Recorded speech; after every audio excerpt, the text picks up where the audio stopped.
Bonjour Bertrand. Salut Bertrand.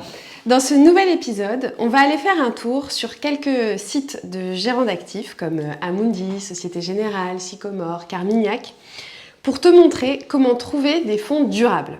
Et en fin d'épisode, on va te parler des best practices afin que tu évites le greenwashing. C'est parti! Jean-Benoît va te montrer tout de suite comment faire pour déterminer si un fonds est durable ou pas en allant sur les sites internet. Alors suis-le!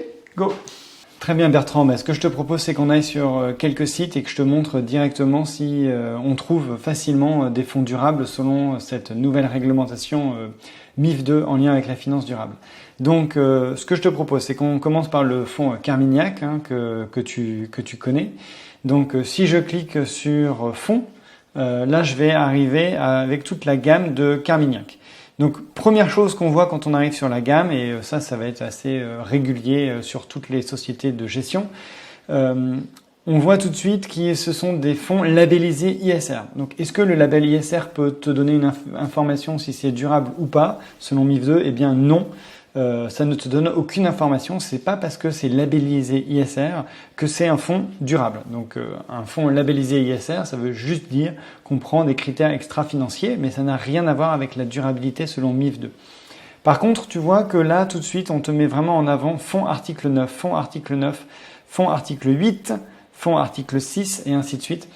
Quand c'est des fonds article 6 et des fonds article 8, ça ne te laisse rien conclure. Par contre, si c'est des fonds article 9, comme celui-là, le Carmignac Portfolio Grand Europe, ça veut dire que c'est un fonds durable. Tous les fonds article 9 sont des fonds durables. Donc ça, c'est une première partie d'une réponse à la question. Quand tu tapes, tu verras, tu peux le faire toi-même, si tu tapes Carmignac taxonomie, pour savoir s'il y a des produits durables selon la définition A, eh ben, tu ne vas rien trouver. C'est pareil, je prends encore là au pif, quand tu cliques sur un des portefeuilles, quand tu vas regarder le fact sheet de ce portefeuille, eh ben, tu ne vas rien trouver sur l'alignement à la taxonomie. Ok, donc là on arrive sur le fact sheet du fonds et comme tu peux le remarquer, il n'y a pas le mot taxonomie. Tu peux faire un petit contrôle F pour être sûr, taxonomie, et tu verras, il ne trouve rien. Donc c'est-à-dire qu'aujourd'hui, ce fonds, et en règle générale les fonds de Carmignac, ne disclosent pas leur alignement à la taxonomie, ils n'ont pas l'obligation. Évidemment, donc il n'y a pas de sujet. Toi, ça ne te donne aucune information à savoir si c'est un produit A ou pas. Par contre, si tu regardes SFDR, comme c'est un fonds article 9, alors c'est un fonds durable. Une autre façon de regarder les choses, c'est de regarder si la troisième catégorie, ce sont les fonds durables selon les PAI, les principales incidences négatives. Donc tu peux par exemple taper Carmignac et principales incidences négatives, Carmignac, principales incidences négatives en matière de durabilité. C'est déjà écrit parce que je l'ai déjà cherché. Donc là, tu peux télécharger un petit PDF. Tu arrives sur l'article 7 qui te propose la transparence des incidences négatives en matière de durabilité des produits financiers. Donc là, hop, je clique sur l'article 7 et je trouve incidence adverse. Donc Carmignac ne prend pas en compte les incidences négatives des décisions d'investissement sur les facteurs de durabilité. Donc là, clairement, pour ce qui est des fonds durables C, tu ne vas pas trouver d'informations sur le site Carmignac. En tout cas, le site Carmignac te dit qu'ils ne prennent pas en compte les critères des incidences négatives en matière de durabilité. Donc il n'y aura pas de produit durable C en l'occurrence. Donc sur le site Carmignac, tu ne peux trouver que des fonds article 9, ce qui est déjà très bien, et tu ne peux te baser que sur cette information-là. Si par exemple, dans 6 mois ou dans 1 an, sur le fact sheet d'un des fonds Carmignac, il est écrit le fonds prend en compte les facteurs de durabilité suivants ou les principales incidences négatives suivantes, eh bien là, ça voudra dire qu'ils sont effectivement bien pris en compte sur le fonds. Prenons par exemple le cas maintenant de Amundi. Donc pareil, si tu vas sur le site de Amundi et que tu cliques sur nos fonds, tu vas arriver directement sur toute la liste de fonds de Amundi. Donc là, tu arrives sur la liste de tous les fonds de Amundi et ce que tu vois en premier, c'est évidemment la liste des fonds et aussi la classification SFDR. Donc là aussi, ça te donne une information. Si les fonds sont classés 9, alors ils sont obligatoirement durables selon MiFID II, et s'ils sont classés 6 ou 8, alors ils ne sont pas durables selon MiFID II, selon la deuxième définition. Si tu tapes Amundi et taxonomie, pareil comme Carmignac, tu vas absolument rien trouver. Aucun fonds d'Amundi, en tout cas ce que j'ai regardé, ne propose l'alignement à la taxonomie. Donc c'est pareil, le premier produit, le produit durable A, en fait, tu ne trouves rien sur Amundi. Si tu cliques après sur n'importe quel fact sheet, pour voir s'il y a d'autres informations sur la durabilité, par exemple sur les PAI, en fait, tu vas t'apercevoir qu'il n'y a pas d'autres informations. Donc là, je vais ouvrir le fact sheet pour te montrer. Donc là, on arrive sur le fact sheet du fond sur lequel je viens juste de cliquer. Et là encore, on ne retrouve aucune information particulière. Si tu tapes par exemple taxonomie, le mot taxonomie n'apparaît pas. Si tu tapes principales incidences négatives, là on ne trouve rien non plus. Si tu tapes par exemple incidences négatives, il n'y a pas d'information. Encore une fois, les principales incidences négatives, c'est le produit C, ça ne te donne aucune information. Le produit A, ça te donne aussi aucune information. Donc si par exemple tu veux savoir si Amundi prend en compte les PAI, tu tapes Amundi incidence négative de durabilité, tu cliques sur le petit fact sheet et voilà ce qu'il te donne. Donc tu arrives sur le PDF qui est censé expliquer exactement la réglementation SFDR et donc si Amundi prend en compte les PAI ou pas. Si tu vas tout en bas, là on va effectivement te montrer le tableau de correspondance entre les critères ESG d'Amundi et ensuite les principales incidences négatives sur les facteurs de durabilité. Tu as certains PAI et là tu as des critères d'Amundi. Donc effectivement, Amundi parle des PAI, mais quand tu lis vraiment le document, il n'est pas vraiment écrit que Amundi prend en compte les principales incidences négatives en matière de durabilité. Donc, s'ils ne te le disent pas clairement sur le fact sheet, je resterai très conservateur et je considérerais qu'ils ne les prennent pas en compte dans leur décision d'investissement. Faisons le cas par exemple de Société Générale et regardons si Société Générale prend en compte les principales incidences négatives en matière de durabilité. Donc c'est pareil, prenons Société Générale, incidence négative en matière de durabilité.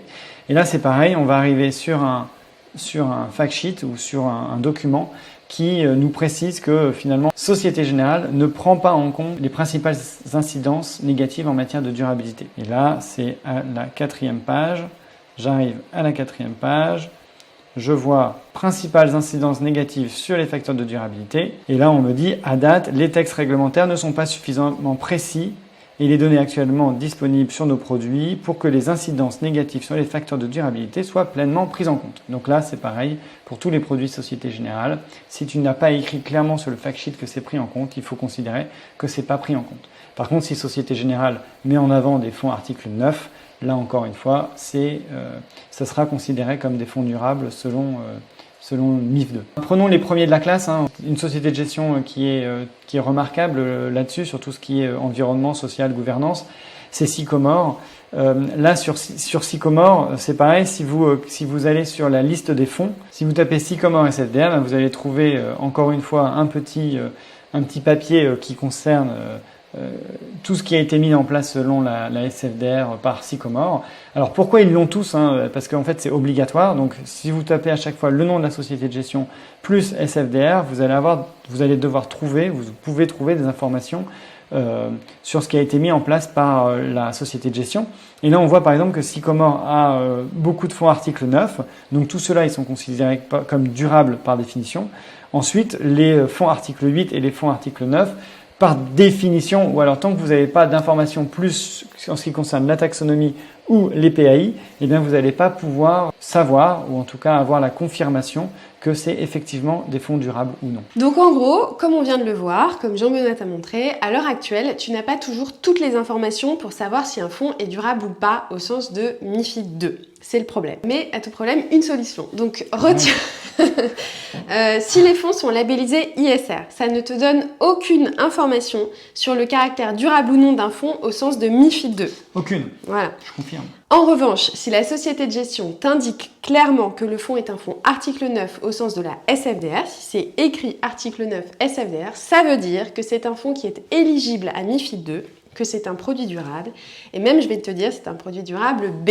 Vrai, je confirme. Ensuite, concernant les PAI, donc tu l'as vu, c'est difficile de trouver aujourd'hui une société de gestion qui te dit clairement je prends en compte les PAI. Donc, si la société de gestion n'écrit pas sur son site, sur ses papiers commerciaux, etc., qu'elle prend en compte les incidences principales négatives, ça veut dire qu'elle ne les prend pas en compte. Dans ses critères d'investissement. Dans ses critères d'investissement, absolument. Donc, ne suppose jamais que les PAI sont pris en compte si, par exemple, il y a une page internet sur les PAI, que sont les PAI, etc. Ça ne veut rien dire. Exact. Et c'est pareil pour la taxonomie. Ce n'est pas parce qu'une société de gestion parle de taxonomie, t'explique ce que c'est, etc., que ça veut dire que ces produits financiers sont des produits qui investissent selon la taxonomie. Autrement dit, que ce sont des produits qui sont conformes à des produits durables selon MiFID II. Tant que tu ne vois pas le fonds est aligné à hauteur de tant de pourcents à la taxonomie, considère qu'il n'est pas aligné à la taxonomie. Donc, en conclusion, on arrive à trouver des produits B, mais en revanche, c'est plus difficile aujourd'hui, de ce qu'on voit, de trouver des produits A ou des produits C selon MiFID II. Merci pour cette précision, Anne-Sophie. Alors, en ce qui concerne maintenant la partie sur le greenwashing, que l'AMF appelle aussi l'éco-blanchiment, les conseillers financiers doivent à tout prix, évidemment, éviter d'en faire. Il y a 2 choses à retenir. Anne-Sophie, tu fais la première chose. Ok, alors le premier point, c'est que tu n'as pas le droit de recommander un produit financier en tant que produit financier respectueux de l'environnement durable s'il ne l'est pas. Si tu conseilles un produit durable, il doit l'être. Et pour qu'il le soit, il faut que ce soit écrit quelque part. Donc si une société te dit qu'il est durable, c'est bon. On ne te demande pas d'aller vérifier que la société a dit la vérité. Mais toi, tu ne peux pas dire qu'il est durable selon MiFID II tant que la société de gestion ne te l'a pas écrit quelque part. Tu ne dois pas supposer que c'est un produit durable car simplement le marketing du fonds est super bien fait. Et il faut faire attention parce que le marketing est souvent très bien fait. Même nous, on se laisse piéger de temps en temps. Le deuxième point concernant le greenwashing. Le deuxième point, c'est que pour prévenir les ventes abusives et l'éco-blanchiment, tu n'as pas le droit de mettre en avant le fait qu'un investissement est durable si ton client ne te l'a pas demandé. Ouais, voilà. C'est-à-dire qu'à moins que ton client ait répondu oui à la question un rendement ou avec un risque égal, souhaitez-vous que votre épargne soit respectueuse de l'environnement, tu n'as pas le droit de dire à ton client que l'investissement est durable. Dire que ton investissement est durable alors que ton client n'a pas de préférence en matière de durabilité est considéré comme du greenwashing car tu mets en avant quelque chose, la durabilité, auquel il n'est pas supposé être particulièrement demandeur par exemple. Voilà, exactement. Pour finir, je te propose qu'on te montre quelques publicités qu'on adore sur le greenwashing. C'est parti. Donc là, tu vois la publicité qui s'affiche et c'est BNP qui te dit si votre banque finance le forage dans l'Arctique, alors vous aussi.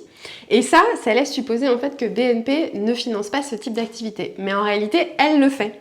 Greenwashing. Exactement. Voilà, et pour le plaisir, on en montre une deuxième. Alors, il se trouve que c'est aussi BNP, mais dans le secteur du greenwashing, aucune banque n'est épargnée, effectivement. Mais bon, là, sur cette publicité, on voit que finalement, BNP s'engage pour le climat et la biodiversité en réalisant une exposition. Et là encore, vu l'importance des sujets vis-à-vis des financements, on aimerait bien que BNP s'engage autrement que juste en faisant une conférence ou une exposition. Voilà. Voilà Bertrand, on espère que tout ça t'aide et dans le dernier épisode, on parlera des petites technicalités de la réglementation. Tout à fait. Comme par exemple, que se passe-t-il si ton client te dit qu'il a des préférences en matière de durabilité, s'il veut quelque chose de précis et que tu n'as rien à lui conseiller par exemple. Voilà, on va tout te préciser exactement sur la réglementation MiFID II en lien avec la finance durable. Tout à fait. À la semaine prochaine. À bientôt. Allez, allez.